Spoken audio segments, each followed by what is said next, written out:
Hello dear students.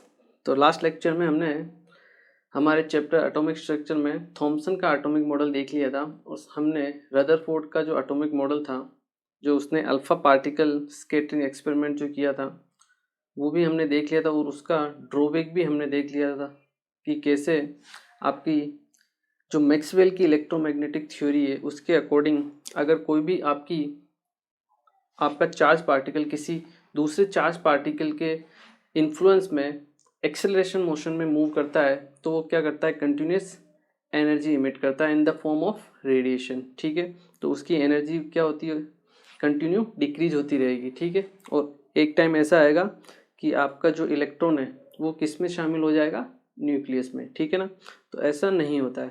तो ये था आपका रदरफोर्ड का सबसे बड़ा ड्रॉबैक। ठीक है, तो आज हम वहीं से आगे स्टार्ट करते हैं और आज हम पढ़ते हैं इलेक्ट्रोमैग्नेटिक रेडिएशन। ठीक है, कि जो आपकी इलेक्ट्रोमैग्नेटिक रेडिएशन होती है उनका नेचर किस टाइप का होता है। ठीक है, वो हम देखते हैं। ठीक है, ओके, आज हम पढ़ेंगे इलेक्ट्रोमैग्नेटिक रेडिएशन। इलेक्ट्रोमैग्नेटिक रेडिएशन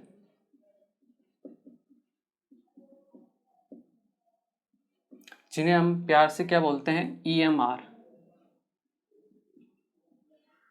ठीक है, देखिए आपके जो लाइट सोर्स होता है, आपका जो लाइट सोर्स होता है, ये जहाँ से लाइट आ रही है, ये इसमें इसका जब नेचर की बात आती है कि ये इसमें से जो लाइट आ रही है वो किस फॉर्म में आ रही है, तो ये दो फॉर्म में आती है आपकी। एक तो वेव फॉर्म में आती है और एक पार्टिकल फॉर्म में आती है। जहाँ आपका ये आपका लाइट सोर्स है, ठीक है, ये आपका अकॉर्डिंग टू अगर हम बात करें मैक्सवेल, अकॉर्डिंग टू मैक्सवेल अगर हम बात करें तो उसने कहा था कि लाइट का जो नेचर होता है वो क्या होता है, वेव नेचर।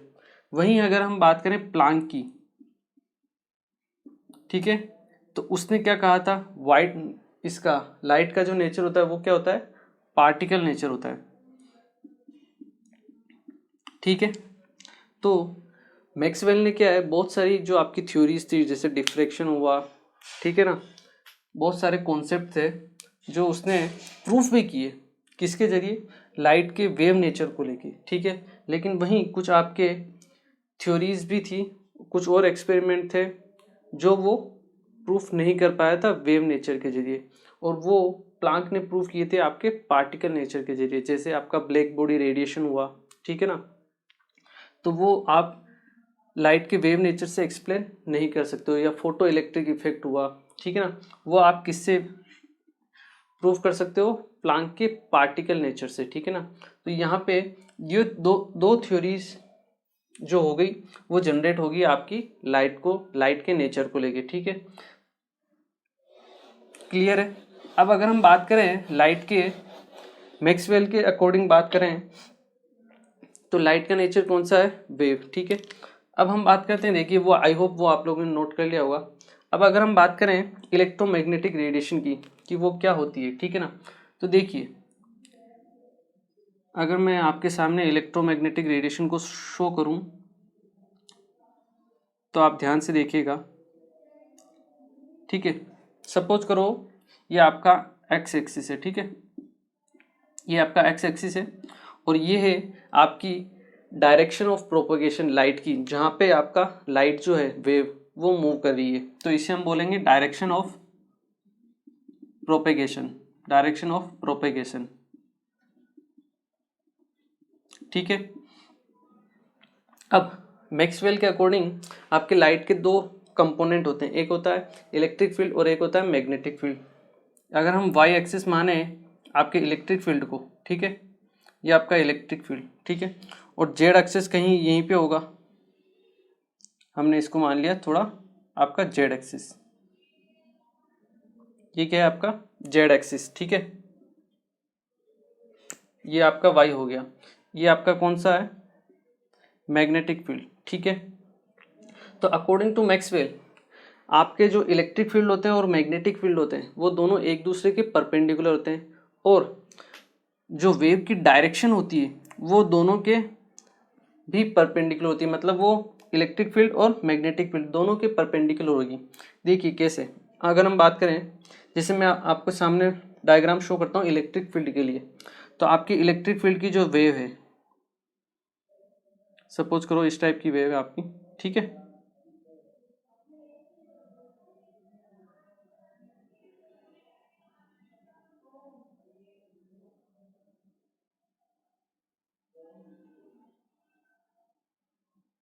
ये आपके यहाँ पे आके क्लोज हो गई, ठीक है। ये तो है आपका इलेक्ट्रिक फील्ड, ठीक है। अब जो मैग्नेटिक फील्ड होगा वो क्या होगा, उसकी डायरेक्शन जो होगी इलेक्ट्रिक फील्ड से 90 डिग्री पे होगी, परपेंडिकुलर रहेगी, ठीक है। तो उसकी अगर हम बात करें तो देखिए,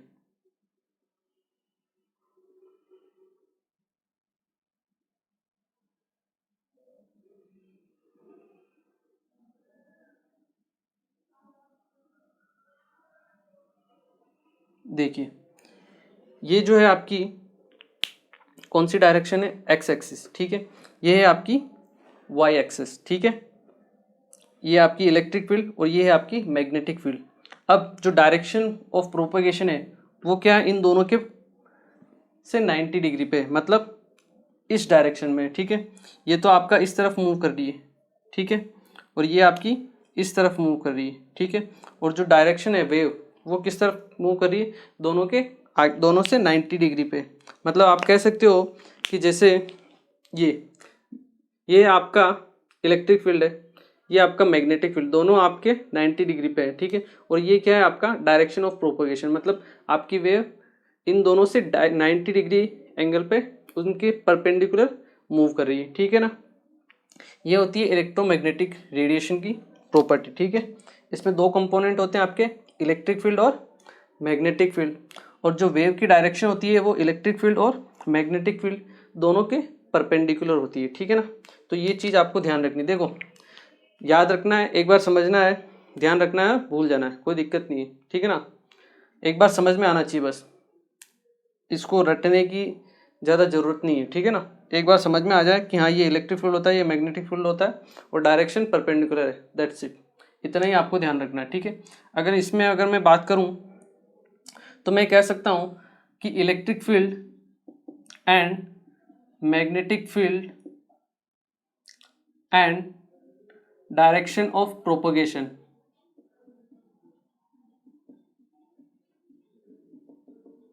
of wave all are perpendicular का साइन ऐसा भी होता है, ठीक है ना। परपेंडिकुलर मतलब 90 डिग्री, ऑल आर परपेंडिकुलर या परपेंडिकुलर, ठीक है, टू ईच अदर। वो तीनों क्या होती है आपके, एक दूसरे के परपेंडिकुलर होती है। ये होती है सिंपल इलेक्ट्रोमैग्नेटिक रेडिएशन, ठीक है। अब इलेक्ट्रोमैग्नेटिक रेडिएशन की कुछ प्रॉपर्टीज होती है, जैसे इनकी हम बात करें कैरेक्टरिस्टिक्स की, तो जैसे फ्रीक्वेंसी हुई और वेवलेंथ हुई, ठीक है ना। तो वो उनके बारे में हम एक बार पढ़ लेते हैं, ठीक है। आप एक बार इसे नोट कर लीजिए, ठीक है, ओके। देखिए अब अगर हम बात करें किसके लिए, कैरेक्टरिस्टिक्स की, कि ये जो इलेक्ट्रोमैग्नेटिक रेडिएशन है आपके, जो वेव नेचर है, वेव है आपकी, उसकी क्या क्या कैरेक्टरिस्टिक्स है। देखिए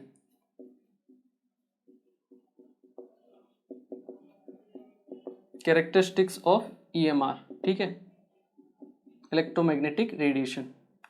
अगर इसमें सबसे पहले हम बात करें वेवलेंथ की, किसकी बात करें, वेवलेंथ, जिसे हम शो करते हैं लैम्डा के जरिए, इसे बोलते हैं लैम्डा, ठीक है। देखिए वेवलेंथ क्या होती है आपकी, जैसे ये आपका वेव मूव कर रही है, ठीक है,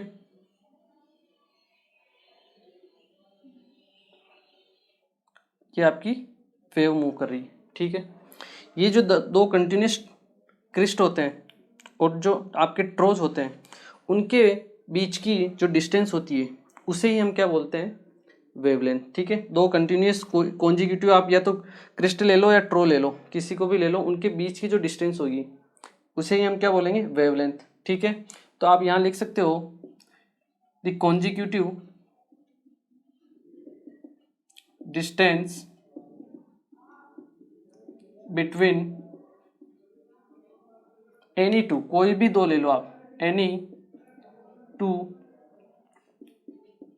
crest और trough is known as wavelength, known as wavelength, उसे हम क्या बोलते हैं, वेवलेंथ बोलते हैं, ठीक है। मतलब वेव की लेंथ क्या है, ठीक है। इसकी जो ऐसा यूनिट होती है वो होती है आपकी मीटर, ठीक है। इसके अलावा इसकी जो हम चैप्टर्स में यूज करते हैं वो होती है आपकी एंगस्ट्रॉम, एंगस्ट्रॉम, ठीक है। और एंगस्ट्रॉम को हम ए नोट से रिप्रेजेंट करते हैं। और आपको पता होगा 1 एंगस्ट्रॉम कितना होता है, 10⁻⁻10 मीटर। 1 नैनोमीटर ये होता है आपका 10⁻⁻9 मीटर।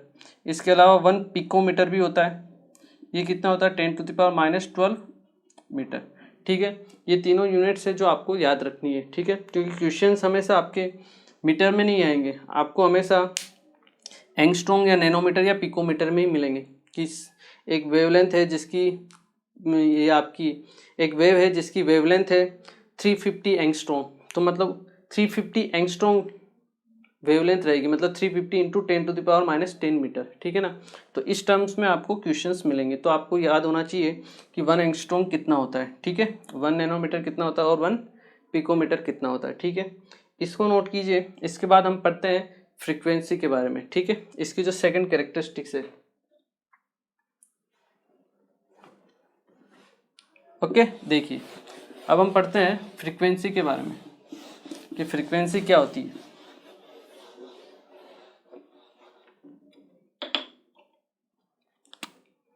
जो सेकंड टर्म है जो आपकी कैरेक्टरिस्टिक्स है वो है आपकी फ्रीक्वेंसी। इसे हम न्यू से रिप्रेजेंट करते हैं, ठीक है, न्यू शेप का, ठीक है। फ्रीक्वेंसी का मतलब क्या होता है, आपके किसी भी एक पॉइंट से 1 सेकंड में कितनी वेव्स पास हो रही है उसे हम क्या बोलते हैं, उसकी फ्रीक्वेंसी। जैसे फ्रीक्वेंसी बोला जाए 50 हर्ट्ज है, इसका मतलब 1 सेकंड में उस पॉइंट से 50 वेव्स पास हो रही है, यही मतलब होता है आपका फ्रीक्वेंसी का, ठीक है। देखिए ओके, देखिए फ्रीक्वेंसी क्या होती है, number of waves passing through a point पर सेकंड, ठीक है। एक पॉइंट से 1 सेकंड में कितनी वेव्स पास हो रही है उसे हम क्या बोलते हैं, फ्रीक्वेंसी, ठीक है। तो हम कह सकते हैं number of waves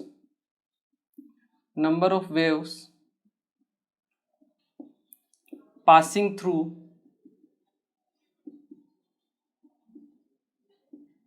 A point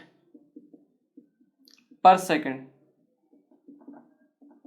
ठीक है, उसे ही हम क्या कहते हैं, फ्रीक्वेंसी, ठीक है।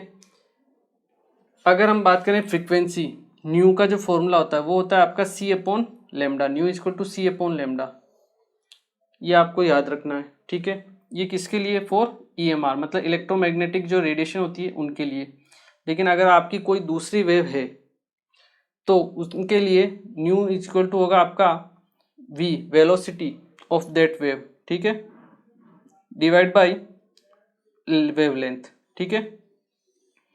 क्योंकि जो आपकी EMR होती है वो वैक्यूम में लाइट की स्पीड से ट्रेवल करती है, ठीक है ना, उनकी स्पीड क्या हो जाती है, लाइट। बाकी दूसरी कोई भी आपकी वेव हो तो that speed divide by lambda, ठीक है, फॉर अदर वेव्स, ओके। इसकी जो यूनिट होती है, यूनिट, अगर हम यूनिट की बात करें तो वो होती है आपकी मीटर इनवर्स। क्या होती है, मीटर इनवर्स, या फिर इसको हम बोल सकते हैं हर्ट्ज। क्या बोल सकते हैं, हर्ट्ज, ठीक है। आपको पता होना चाहिए 1 किलो हर्ट्ज ये होता है आपका 10⁻³ हर्ट्ज होता है, ठीक है।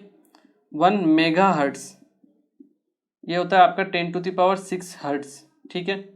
या 1 मिली हर्ट्ज, यहाँ स्मॉल m है, ठीक है, मिली हर्ट्ज ये कितना होगा आपका 10⁻³ हर्ट्ज, ठीक है। ये कुछ टर्म्स हैं जो आपको याद होनी चाहिए, ठीक है। इसको नोट कीजिए। फिर हम पढ़ते हैं वेव नंबर के बारे में। इसकी third characteristics, wave number, okay, देखिए इसकी जो थर्ड कैरेक्टरिस्टिक्स है वेव नंबर है, ठीक है ना। देखिए वेव नंबर और नंबर ऑफ वेव्स दोनों अलग अलग टर्म्स हैं, ठीक है ना। इसी चैप्टर में आज आप आगे पढ़ोगे नंबर ऑफ वेव्स कैलकुलेट करना, ठीक है।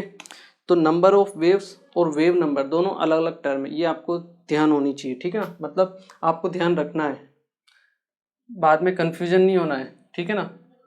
वेव नंबर को हम न्यू बार से रिप्रेजेंट करते हैं, ठीक है। न्यू बार से हम इसको रिप्रेजेंट करते हैं, ठीक है। इसका फॉर्मूला होता है nu bar is equal to 1/λ। क्या होता है?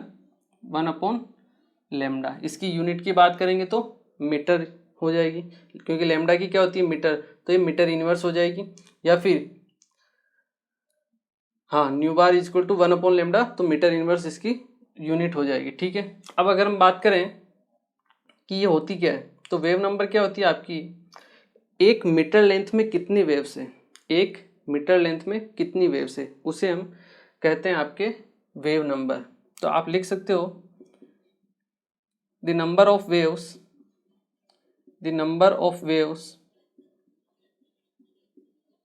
इन 1 मीटर लेंथ।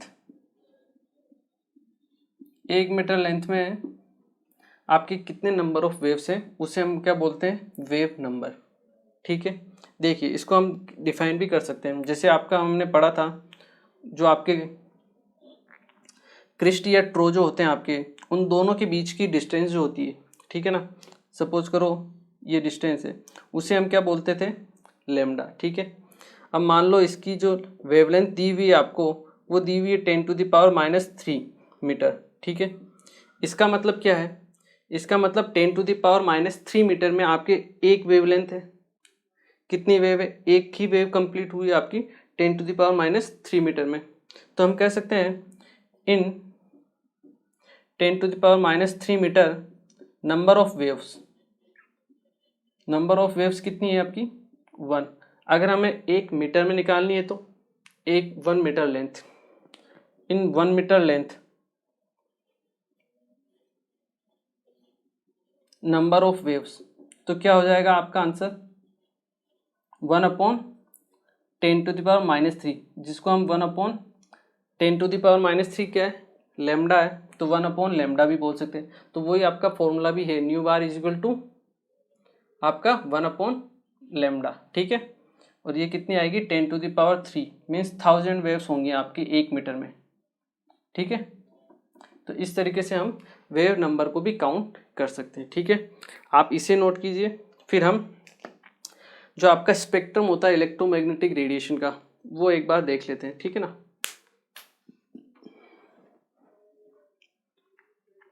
देखिए अब अगर हम बात करें इलेक्ट्रोमैग्नेटिक रेडिएशन का, जो आपका स्पेक्ट्रम होता है, ठीक है ना, वो किस टाइप का होता है?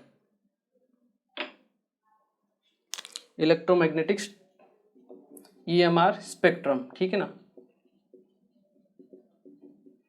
ये आपको NCERT में भी मिल जाएगा, ठीक है ना। सिंपल सा होता है आपका, इजीली तरीके से आपको याद भी हो जाएगा, ठीक है ना। इसमें बीच में तो आएगा आपका एक रीजन आता है जिसको हम बोलते हैं विजिबल रीजन, ठीक है। ये होता है आपका विजिबल रीजन।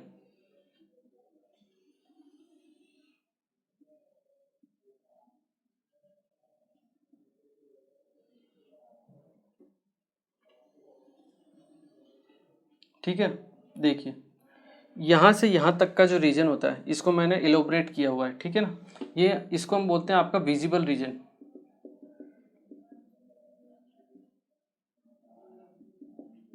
जो आप और हम सब कुछ देखते हैं, वो केवल और केवल तभी देख पाते हैं जब आपकी वेवलेंथ जो होती है इस रीजन में होती है। जैसे इस रीजन या इस रीजन में आएगी, आपको और हमें वो कोई भी चीज़ हो दिखाई नहीं देगी, तभी देगी जब आपके इस रीजन में होती है, ठीक है। इसकी जो वेवलेंथ की अगर हम बात करें, वो होती है आपके 4000 एंगस्ट्रॉम या 400 नैनोमीटर, ठीक है। ये आपको कन्वर्जन भी आने चाहिए, ठीक है। से लेके होती है आपकी 7500 एंगस्ट्रॉम के बीच में, ठीक है। जैसे जैसे आप लेफ्ट टू राइट मूव करते हो, आपकी वेवलेंथ जो होती है वो इंक्रीज होती रहती है, और अगर आप राइट से लेफ्ट में जाओगे तो आपके फ्रीक्वेंसी इंक्रीज होती रहेगी, ठीक है। ये तो रहा आपका विजिबल रीजन, ठीक है। इसके बाद इसमें दो रीजन और आएंगे, एक तो आएगा आपका यूवी रीजन, ठीक है ना, यूवी रीजन। इसके बाद आएगा आपका एक्सरे, ठीक है। फिर आएगा आपका गामा रे, ठीक है। और लास्ट में आता है आपका कॉस्मिक रेज। कौन सा आता है? कॉस्मिक रेज का रीजन आता है, ठीक है ना, इंपॉर्टेंट होता है, ये आपको ध्यान रखना है, ठीक है। ये तो वो आपका लेफ्ट हैंड साइड की बात। अगर हम यहाँ बात करें आगे, इसमें आपके पास पहले रीजन आएगा इंफ्रारेड, ठीक है। उसके बाद आएगा माइक्रोवेव, माइक्रोवेव्स का। फिर आएगा आपके पास रेडियो वेव्स। रेडियो वेव्स में आपके एफएम भी रहेगा और एएम भी रहेगा, ठीक है ना, इस पोर्शन में, ठीक है। और लास्ट में आपके पास क्या आएगा? Long radio waves, long range की जो आपकी रेडियो वेव्स होती है। तो आप जो एफएम पे गाने सुनते हो वो तभी सुन पाते हो जब उस गाने की फ्रीक्वेंसी जो होती है वो इस रीजन में, एफएम वाले रीजन में लाई करती है, ठीक है। जैसे ही आप इधर या इधर चले जाओगे तो आपको गाना नहीं सुनाई देगा, ठीक है। तो एक छोटा सा ओवरव्यू है आपका जो स्पेक्ट्रम है उसका, ठीक है ना। लेफ्ट टू राइट जाने पे आपकी वेवलेंथ इंक्रीज हो रही है तो आपके फ्रीक्वेंसी क्या होगी? डिक्रीज होगी, ठीक है। Cosmic rays, gamma rays, X rays, UV rays, visible, फिर infrared, microwave, radio waves, FM, AM, और फिर लास्ट में लॉन्ग रेडियो वेव्स, ठीक है। एक बार आप इसे नोट कीजिए। फिर हम पढ़ते हैं प्लांक्स की थ्योरी में। अभी तक तो हमने इलेक्ट्रोमैग्नेटिक थ्योरी पढ़ी जो आपकी मैक्सवेल की थी कि जो वेव नेचर होता है उसकी क्या क्या कैरेक्टरिस्टिक्स थी वो हमने देख ली। अब हम पढ़ लेते हैं प्लांक्स की थ्योरी में कि प्लांक ने क्या कहा था, ठीक है ना। एक बार आप इसे नोट कीजिए। ओके, तो अब हम पढ़ते हैं प्लांक्स की थ्योरी में कि प्लांक्स की एटॉमिक जो पार्टिकल की थ्योरी है, क्वांटम थ्योरी, वो क्या है देखिए, ठीक है। ये तो हो गया आपकी मैक्सवेल की थ्योरी। अब हम पढ़ते हैं प्लांक्स क्वांटम थ्योरी।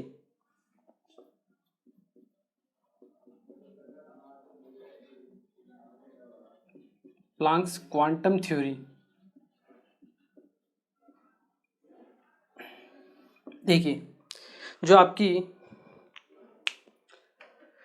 मैक्सवेल की थ्योरी थी ईएमआर वाली, ठीक है, वो बहुत सारे कॉन्सेप्ट को तो सोल्व कर पाई, प्रूफ कर पाई, ठीक है। बट लाइट का जो नेचर होता है, जो पार्टिकल नेचर होता है, बहुत सी आपकी प्रॉपर्टीज होती है जैसे फोटो इलेक्ट्रिक इफेक्ट या फिर ब्लैक बॉडी रेडिएशन। ये जो प्रॉपर्टीज होती है ये हम इसकी मैक्सवेल की वेव नेचर वाली थ्योरी से प्रूफ नहीं कर सकते। इनके लिए हमें ज़रूरत पड़ती है किसकी? प्लांक की थ्योरी की। और उसमें बताया गया है कि आपका जो लाइट होती है वो एक पार्टिकल की तरह बिहेव करती है, ठीक है। तो होता क्या है अगर हम बात करें तो प्लांक ने सबसे पहले ये बताया था कि आपकी जो ये लाइट आ रही है, मेरे ऊपर गिर रही है, ये एक छोटे छोटे पैकेट्स के फॉर्म में गिरती है। मतलब छोटे छोटे इनके एनर्जी के पैकेट होते हैं और उस फॉर्म में हमें मिलती है, ठीक है, निकलती है किसी भी सोर्स से। लेकिन हमें तो दिखाई देती है कि कंटिन्यू आ रही है लाइट। तो ऐसा होता क्यों है? देखिए, इसके लिए अगर हम बात करें तो मैं आपको एक एग्जांपल दे देता हूँ, ठीक है ना। देखिए जैसे ये मैं यहाँ पे खड़ा हुआ हूँ, ठीक है, और ये है आपका मिरर, ठीक है, ये है आपका मिरर, और वाटर ये आपका बुलेट प्रूफ है, ठीक है ना, ठीक है। यहाँ से आपके बुलेट फायर होती है। क्या फायर होती है? बुलेट। ये आपकी बुलेट है, ठीक है ना, सपोज कीजिए, ठीक। यहाँ से एक बुलेट फायर हुई, ठीक है, मतलब एक एनर्जी, इसको हम एक एनर्जी का पैकेट बोल सकते हैं एक बुलेट को, ठीक है। कुछ सर्टेन एनर्जी लेके फायर हुई, ठीक है, यहाँ पे आके टकराई, ठीक है।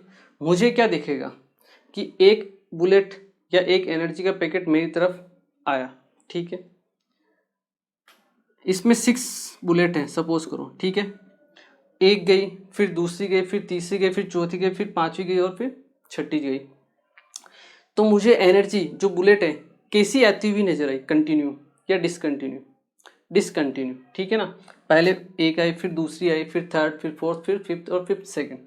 अब हम क्या करते हैं, इस बुलेट को हम ऑटोमेटिक राइफल से रिप्लेस कर देते हैं, ठीक है। एक बहुत बड़ी, इससे बड़ी आपकी राइफल है, ठीक है, कोई और बड़ी राइफल, ठीक है, ये और बड़ी राइफल होगी, ठीक है। इसकी क्या कैपेसिटी है, 200 बुलेट्स पर सेकंड ये फायर करती है, ठीक है। अब जैसे हमने एक बार ट्रिगर दबाया, 200 बुलेट्स हमारे सामने एक साथ आएगी कंटिन्यू, ठीक है। अब हमें इस कंडीशन में बुलेट कैसी नजर आएगी, डिसकंटिन्यू या कंटिन्यू? कंटिन्यू नजर आएगी। क्यों? क्योंकि numbers of energy packets, number of bullets क्या है, ज़्यादा हो गए। तो आपको 200 बुलेट्स पर ही ऐसा लगने लग गया कि आपके पास सामने जो बुलेट आ रही है वो कंटिन्यू आ रही है। तो ये जो आपकी लाइट होती है उसमें जो एनर्जी के पैकेट निकलते हैं वो आपके पर सेकेंड अराउंड 10⁻23 लाइट के पैकेट्स आपके ऊपर गिरते हैं। तो सोचो आपको क्या वो लाइट डिसकंटिन्यू नज़र आएगी? नहीं। तो आपको लाइट कैसी नज़र आती है, कंटिन्यू। बट ये होती किस फॉर्म में, आपके छोटे छोटे पैकेट्स के फॉर्म में, ठीक है। ये तो मैंने आपको समझाने के लिए आपको बनाया था, ठीक है। आई होप आप लोगों को समझ में आया होगा। तो अकॉर्डिंग टू प्लांक, प्लांक की थ्योरी क्या कहती है, आपका जो लाइट होती है, ठीक है, वो एनर्जी के स्मॉल पैकेट्स के फॉर्म में होती है, जिन्हें हम बोलते हैं क्वांटा। क्या बोलते हैं? क्वांटा। और उसी से रिलेटेड है आपकी ये थ्योरी, क्वांटम थ्योरी, ठीक है। तो हम कह सकते हैं according to Planck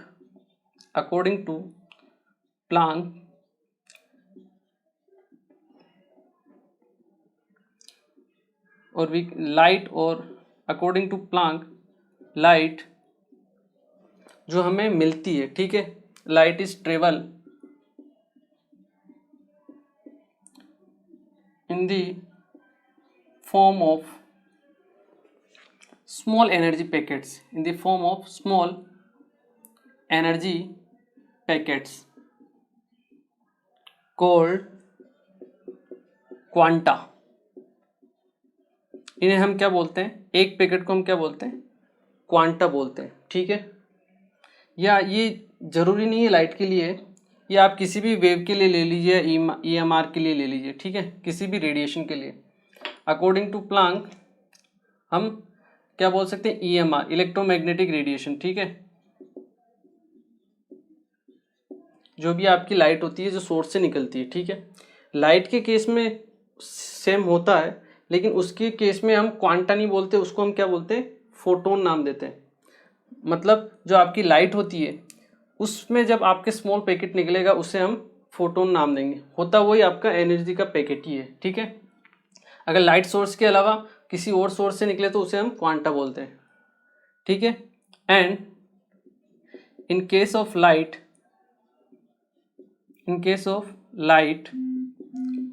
we call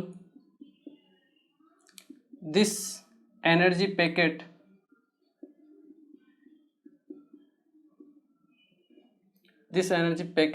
as photon।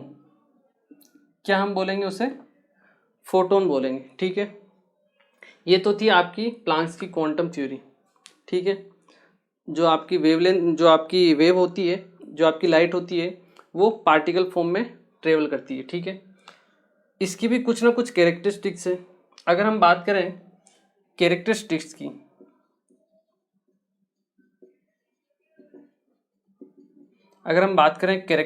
की, तो आपकी जो है फोटोन्स होते हैं, क्या होते हैं, एनर्जी के स्मॉल पैकेट्स, फोटोन्स होते हैं।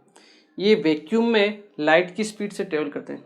किसकी स्पीड से? लाइट की स्पीड से, ठीक है। तो हम फर्स्ट कैरेक्टरिस्टिक्स लिख सकते हैं कि photon travel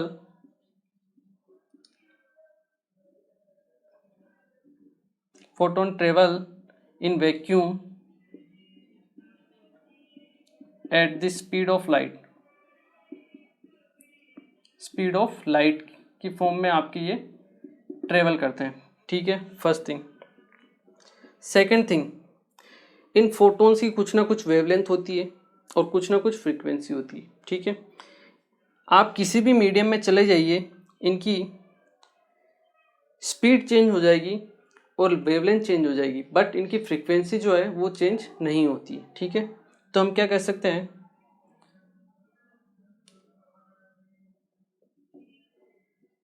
in any medium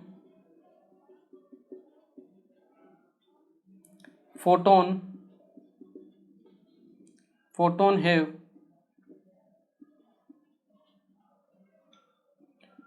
change in speed as well in wavelength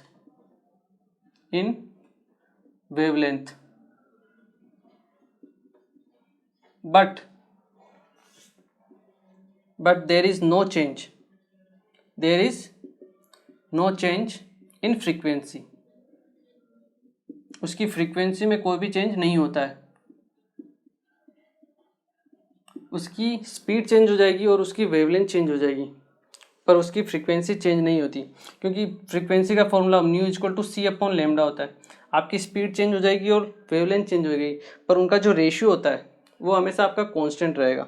मतलब आपका जो फ्रीक्वेंसी रहेगी वो क्या होगी, सेम रहेगी, ठीक है। जैसे आप किसी और मीडियम में गए तो आपकी स्पीड चेंज हो गई, स्पीड चेंज होने से आपकी वेवलेंथ भी चेंज हो जाएगी। तो इनका जो रेशियो था वो पहले जो आ रहा था वही अब ये आएगा, ठीक है ना। इसका मतलब आपकी फ्रीक्वेंसी क्या रहेगी, आपकी सेम रहेगी, ठीक है। ये तो हुई सेकेंड प्रॉपर्टी या कैरेक्टरिस्टिक।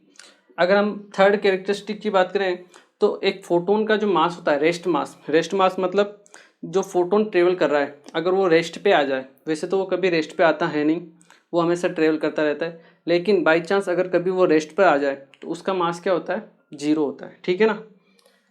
तो हम कह सकते हैं कि the rest mass of photon is 0, ठीक है। क्या होता है उसका, 0 होता है, ठीक है। ये थी आपकी प्लांक्स की क्वांटम थ्योरी, ठीक है, और उसकी क्या क्या कैरेक्टरिस्टिक थी। अब हमें क्या फाइंड आउट करना रहता है कि जो आपका एनर्जी का पैकेट आ रहा है, जो आपका फोटोन आ रहा है, उसकी एनर्जी क्या है एक फोटोन की, वो हमें कैलकुलेट करनी है, ठीक है। तो एक बार आप इसे नोट कीजिए, फिर हम कैलकुलेट करते हैं एनर्जी, ठीक है ना। एक बार आप इसे नोट कीजिए।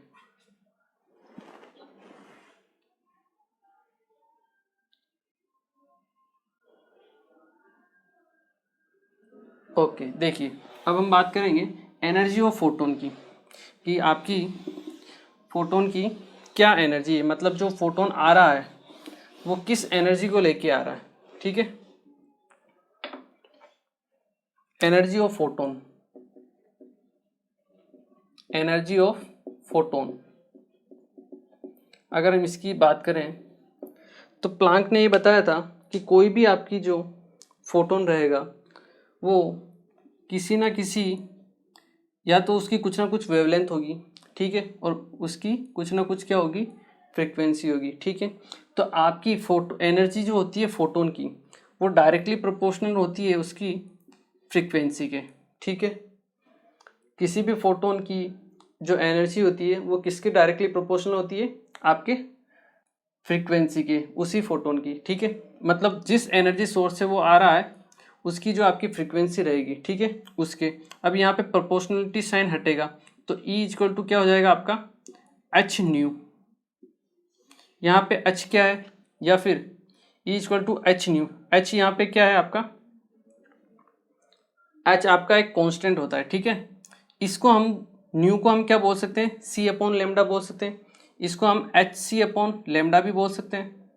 दोनों फॉर्मूले हैं, दोनों हमारे काम आ सकते हैं। एच आपका प्लांक कांस्टेंट रहेगा, ठीक है, जिसकी वैल्यू क्या होगी 6.62 इंटू 10⁻⁻34 जूल इंटू सेकेंड, ठीक है। क्लियर है। ये होगी आपके E equal to H C upon lambda या एच न्यू। ये किसके लिए, एक फोटोन के लिए। अगर आपके पास n फोटोन्स आ रहे हैं, n नंबर ऑफ फोटोन्स, तो यही एनर्जी का फॉर्मूला E इक्वल टू क्या होगा, n इंटू एच न्यू, ठीक है। या फिर इसको हम बोल सकते हैं n into H C upon lambda, मतलब एक के लिए एच न्यू है, दो के लिए हो तो 2 इंटू एच न्यू, तीन फोटोन हो तो 3 into H nu, N photon हो तो एन इंटू एच न्यू। ठीक है, ये होता है आपका एनर्जी ऑफ फोटोन। ठीक है, अब देखिए एच और सी क्या है, आपका कांस्टेंट है। सी की वैल्यू क्या होती है, सी की वैल्यू आप आई थिंक आप लोगों को पता होगी, सी होते हैं स्पीड ऑफ लाइट। ठीक है, जिसकी स्पीड होती है 3 इंटू 10⁸ मीटर पर सेकेंड। ठीक है, एच की वैल्यू हमें पता है, तो अगर हमें एनर्जी को कैलकुलेट करना है तो हमें हर बार एच और सी को कैलकुलेट करना पड़ेगा। ठीक है, तो देखिए यहाँ पर एनर्जी का एक टर्म और यूज में आता है, वो होता है आपका इलेक्ट्रॉन वोल्ट। क्या होता है, इलेक्ट्रॉन वोल्ट। ठीक है, तो 1 इलेक्ट्रॉन वोल्ट होता है आपका 1.6 इंटू 10⁻⁻19 जूल। ये भी आपको याद होना चाहिए। एनर्जी की एक यूनिट तो होती है जूल, एक यूनिट होगी आपकी इलेक्ट्रॉन वोल्ट। आपको क्वेश्चन में या तो जूल दी हुई रहेगी या फिर इलेक्ट्रॉन वोल्ट दी हुई रहेगी, तो आपको कन्वर्जन आना चाहिए। ठीक है, कन्वर्जन के लिए आपको पता है 1 electron volt equal to 1.6 into 10⁻⁻19 joule. ठीक है, अब देखिए एच और सी अगर हम इनको कैलकुलेट करें, एच की वैल्यू फिक्स है और सी की वैल्यू भी फिक्स है, इन दोनों की वैल्यू, इन दोनों को अगर हम मल्टीप्लाई करेंगे तो वो आम की जो एनर्जी आएगी वो आएगी जूल में। ठीक है, अपने को चाहिए इलेक्ट्रॉन वोल्ट में, तो हम क्या करेंगे, इस वैल्यू से उसको डिवाइड करेंगे और डिवाइड करके हमारे पास जो आंसर आता है वो मैं आपको बता देता हूँ, या तो मैं आपको कैलकुलेट करके ही बता देता हूँ। ठीक है ना, नहीं तो आपको कन्फ्यूजन रहेगा कि आया कैसे। एच और सी की अगर हम वैल्यू की बात करें, ये होगी आपकी, एच की वैल्यू है 6.6 इंटू 10⁻⁻34, ये जूल इंटू सेकेंड। ठीक है, इंटू 3 इंटू 10⁸ मीटर पर सेकेंड, ये आएगी आपकी जूल में। अपने को चाहिए एनर्जी इलेक्ट्रॉन वोल्ट में, क्योंकि अधिकतर क्वेश्चन में वही काम में आती है। इलेक्ट्रॉन वोल्ट में कन्वर्ट करने के लिए हम क्या करेंगे, डिवाइड करेंगे, किससे, 1.6 इंटू 10⁻⁻19 से। क्लियर हुआ, ये जो वैल्यू आएगी आपकी एच सी, देखिए 19 है और प्लस 10, 19 ऊपर गया माइनस का, प्लस का हो गया 27, प्लस का 27 और माइनस का 37, तो आपके पास कितना बचेगा 10⁻⁻7। ठीक है, यहाँ पे कितना बचा 6.6 इंटू 3, 19.8। क्लियर है, 19.8 डिवाइड बाई 1.6 इंटू 10⁻⁻7। ठीक है, इसको हम क्या करते हैं 10⁻³ से और 10⁻+3 से मल्टीप्लाई कर देते हैं, दोनों सेम ही है, कोई दिक्कत नहीं है। ठीक है, लेकिन इससे क्या होगा, ये जो वैल्यू आएगी 10⁻10 ये हो जाएगी आपकी एंगस्ट्रॉम। ठीक है, एंगस्ट्रॉम। हम क्या कर रहे हैं, कैलकुलेशन को ईजी करने की कोशिश कर रहे हैं ताकि आपके न्यूमेरिकल में हेल्पफुल रहे। ठीक है, ये वैल्यू आएगी 19.8 डिवाइड बाई 1.6, ये आएगी आपके पास वैल्यू अराउंड 12.4। ठीक है, इंटू 10⁻³ 10⁻³ इंटू ये 10⁻−10 10⁻−10 को हम बोलते हैं एंगस्ट्रॉम। ठीक है, तो यहाँ से आपके पास एच सी की वैल्यू आती है 12,400 एंगस्ट्रॉम, ये वैल्यू आती है आपकी। ठीक है, और इस वैल्यू में कब आएगी ये, जब आपकी ई एनर्जी की वैल्यू क्या होगी इलेक्ट्रॉन वोल्ट में। तो यहाँ से हमारे पास एनर्जी का एक और फॉर्मूला आ जाता है, डायरेक्ट फॉर्मूला, जो हम कहाँ यूज़ करते हैं न्यूमेरिकल्स में, कि ई इक्वल टू होता है आपके पास एन इंटू 12,400। ठीक है, N into 12,400 divide by lambda. ठीक है, यहाँ पे जो लेमडा हम यूज में लेंगे, जो वेवलेंथ, वो किस में लेंगे, एंगस्ट्रॉम में लेंगे। ये आपको ध्यान रखना है, क्योंकि हमने ऊपर भी एंगस्ट्रॉम में लिया है। ठीक है ना, वैल्यू को एंगस्ट्रॉम में कन्वर्ट किया है। तो अगर आपको लेमडा जैसे दिया हुआ हो 390 नैनोमीटर, क्वेश्चन में नैनोमीटर भी दे देते हैं, तो आपको सबसे पहले लेमडा को किस में कन्वर्ट करना है, एंगस्ट्रॉम में। तो एंगस्ट्रॉम में कन्वर्ट कैसे करेंगे, 3900, ये हो जाएगा आपका एंगस्ट्रॉम में। ठीक है, इस वैल्यू को आपको यहाँ पुट करनी है। ठीक है, तो यहाँ से वैल्यू पुट करोगे तो E equal to N into 12,400 divide by 3900, इतना ही आपको लिखना है। ये एंगस्ट्रॉम को नहीं लिखना है, क्योंकि एंगस्ट्रॉम से एंगस्ट्रॉम कैंसिल हो जाएगा। ठीक है, वो हम न्यूमेरिकल के जरिए भी देख लेंगे, लेकिन मैं आपको पहले ही बता देता हूँ, क्योंकि क्या है स्टूडेंट्स को कन्फ्यूजन होता है, वो गलती कर देते हैं। जो वैल्यू नैनोमीटर में आई वही यहाँ पे रख देंगे, तो आंसर आपका गलत आएगा। आपको सबसे पहले लैम्डा को एंगस्ट्रॉम में कन्वर्ट करना है, और एंगस्ट्रॉम की जो आगे की वैल्यू है, ये जो वैल्यू है डिजिट, वही आपको सिंगल वहाँ पे रखना है, ठीक है, क्योंकि वो एंगस्ट्रॉम से आपका एंगस्ट्रॉम कैंसिल हो जाएगा, ठीक है। तो डायरेक्ट ये फॉर्मूला आएगा E इक्वल टू, अगर एन है, एक है तो कोई दिक्कत नहीं, एन है तो N into 12,400 divide by lambda, और यहाँ लेमडा हमको किस में चाहिए, एंगस्ट्रॉम में, ठीक है। तो ये आपका ईजी है, एनर्जी ऑफ फोटोन, ठीक है, इसे नोट कीजिए आप। फिर हम इसके ऊपर बेस्ड कुछ न्यूमेरिकल्स कर लेते हैं ताकि आपकी क्या हो जाए, थोड़ी सी प्रैक्टिस हो जाए। आप इसे नोट कीजिए। ओके, तो आई होप ये आप लोगों ने नोट कर लिया होगा, ठीक है ना। देखिए अब हम इसके ऊपर बेस्ड कुछ न्यूमेरिकल कर लेते हैं। एक चीज़ आप यहाँ पर नोट कर सकते हो, इसी फॉर्मूले को अगर आपको एंगस्ट्रॉम में ना देके नैनोमीटर में दिया हुआ हो तो आप उसको कन्वर्ट कर सकते हो, ठीक है ना। इसका फॉर्मूला क्या हो जाएगा, E equal to N into 1240 divide by lambda, ये आपकी किस में आ जाएगी, नैनोमीटर में, ठीक है ना। तो आपको कन्वर्जन आना चाहिए, नैनोमीटर होता है 10⁻⁻10 और -9, और आपका एंगस्ट्रॉम होता है 10⁻⁻10 मीटर, ठीक है।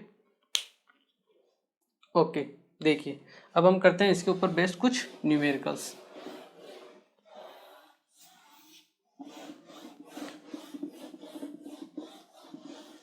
देखिए फर्स्ट न्यूमेरिकल क्या कहता है आपका, आपको कैलकुलेट करना है,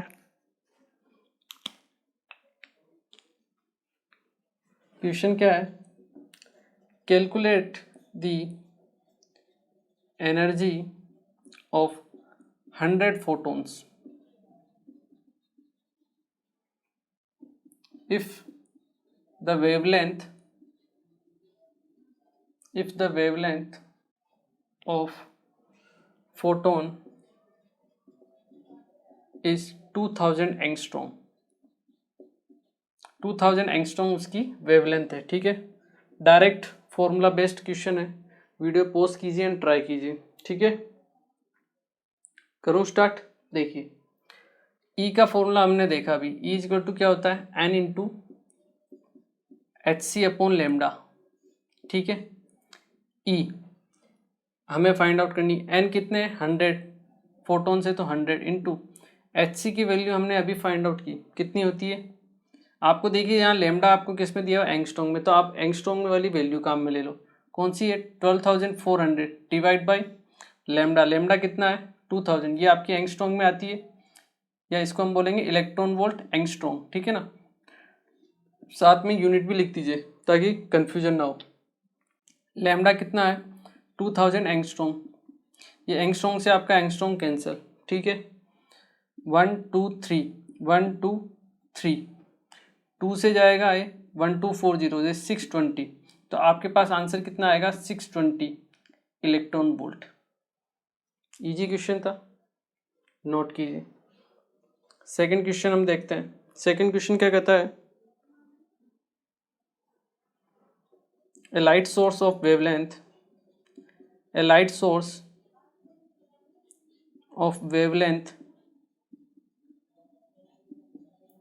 2000 angstrom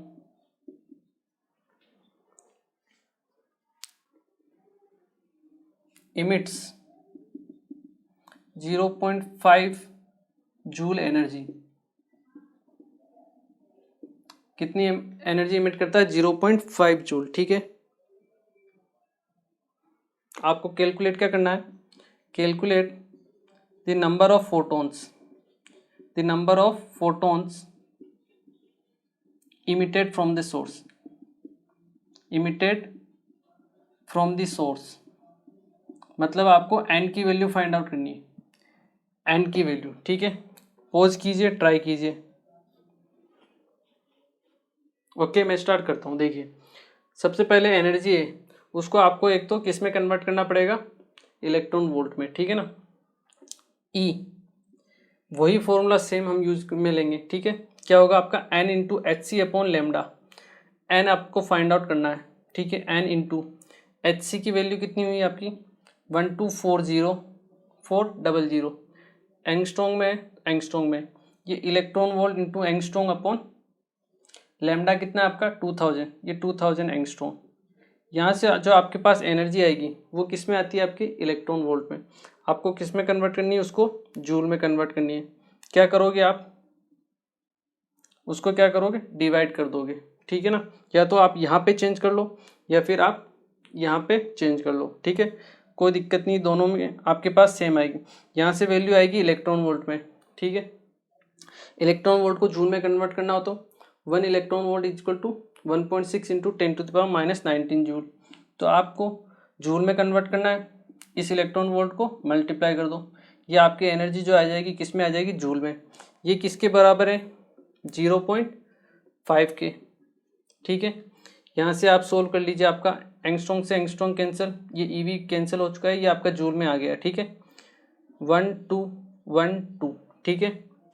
124 डिवाइड बाई 20 या 20 को यहाँ मल्टीप्लाई करें हम तो n की जो वैल्यू आएगी आपके पास 20 इंटू 0.5 कितना होता है 10 डिवाइड बाई 124 नीचे इंटू ये जो आपका है 1.6 इंटू 10⁻⁻19, ठीक है। इसको और सोल्व करना है तो और सोल्व कर लीजिए आप।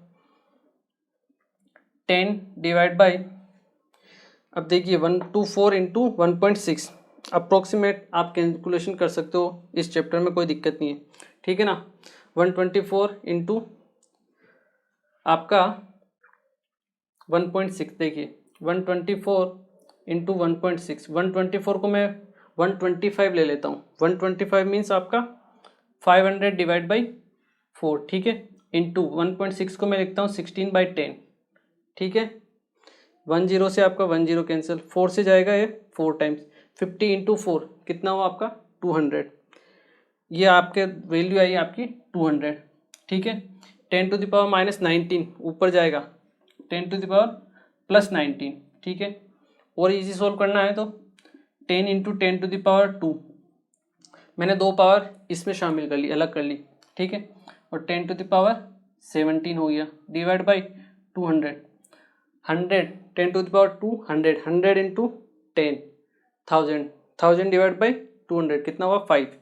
तो आपके पास n की वैल्यू क्या आ जाएगी 5 इंटू 10⁻17, इतने आपके फोटोन्स रहेंगे, ठीक है। तो आई होप ये आप लोगों को समझ में आया होगा, ठीक है ना। आपको क्या करना है, जूल को इसमें कन्वर्ट करना है आपको इलेक्ट्रॉन वोल्ट में, ठीक है। या फिर आपकी जो इलेक्ट्रॉन वोल्ट वाली वैल्यू वो लिख लो पहले, उसको बाद में जूल में कन्वर्ट कर दो। हमें पता है 1 electron volt is equal to 1.6 into 10⁻⁻19 joule. 2 electron volt हो तो उसको 2 से मल्टीप्लाई कर दो। आपके पास इतने इलेक्ट्रॉन वोल्ट थे तो हमने क्या किया, इसको मल्टीप्लाई कर दिया 1.6 इंटू 10⁻⁻19 से, ठीक है। इनको नोट कीजिए आप। फिर हम एक और छोटा सा टॉपिक है वो पढ़ लेते हैं, ठीक है ना। छोटा सा टॉपिक है, देखिए एक एनर्जी की यूनिट आपकी, एक पावर भी कभी कभी क्वेश्चंस में यूज हो जाती है, ठीक है ना। जैसे पावर होती है आपकी, पावर की यूनिट होती है ऐसा यूनिट आपकी वोट, ठीक है ना। तो कभी कभी क्वेश्चन में वो भी आपको मिल जाती है, ठीक है ना। तो उसको भी हम देख लेते हैं होता क्या है, ठीक है। पावर को हम रिप्रेजेंट करते हैं पी से, ये होता है आपका एनर्जी पर सेकेंड टाइम, ठीक है, पर यूनिट टाइम में। E/T से हम इसको डिनोट करते हैं। E हमने देखा अभी N इंटू hc/λ, ठीक है, डिवाइड बाई T, ये डिवाइड बाई T। तो देखिए N होता है आपका नंबर ऑफ फोटोन्स, क्या होता है आपका नंबर ऑफ फोटोन्स, और T क्या होता है आपका टाइम, ठीक है। तो हम N/T को क्या लिख सकते हैं, नंबर ऑफ फोटोन्स, क्या लिख सकते हैं, number of photons emitted per unit time या फिर आपका पर सेकेंड। और कोई भी चीज हो जब आपकी पर सेकेंड में होती है तो उसे हम क्या बोलते हैं, रेट, क्या बोलते हैं, रेट। तो इसे हम ये भी बोल सकते हैं कि rate of emission, rate of emission, rate of emission of photons पर सेकेंड, ठीक है, या पर यूनिट टाइम आपका। तो कभी कभी क्वेश्चन में आपको रेट ऑफ इमिशन भी पूछ लिया जाता है पावर देके, ठीक है। तो आपको यहाँ से सोल्व करना है, उसको N/T को फाइंड आउट करना है, ठीक है। इसके ऊपर मैं आपको एक क्वेश्चन कराता हूँ ताकि आप इस क्वेश्चन को या इस फॉर्मूले को क्या करो, अंडरस्टैंड कर सको अच्छी तरीके से। ठीक है, क्वेश्चन लिखिए, how many photons are emitted per second